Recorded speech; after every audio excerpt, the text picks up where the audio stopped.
Lempik. Itu je perkataan yang sesuai untuk orang yang ketagih ketum. Dulu gagah, sekarang nak bangun pun menggigil. Dulu orang hormat, sekarang orang pandang pun dengan kasihan. Hari-hari cawan hijau tu jadi kawan baik, tapi dalam diam, dialah punca hidup makin hancur.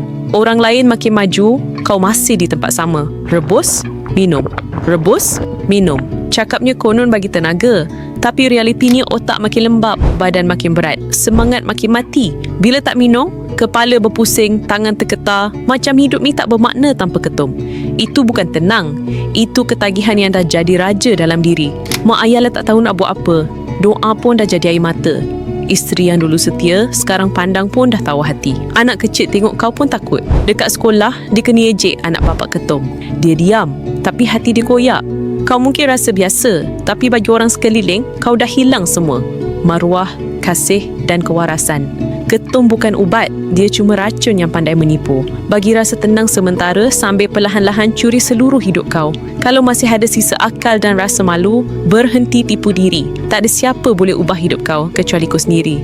Pangkal jalan ada untuk bantu bersihkan racun ketum yang dah sebati dalam darah, tenangkan saraf yang dah rosak dan pulihkan tenaga yang ketum dah ambil. Ramai yang dah mula bebas, satu-satu langkah sebab mereka berani melawan. Jangan tunggu sampai anak sendiri malu nak pergi kau ayah. Mulakan hari ni, sebab kalau teruskan, satu hari nanti bukan ketum yang habiskan kau, tapi kau sendiri yang gali lubang untuk hidup kau rebah dalamnya.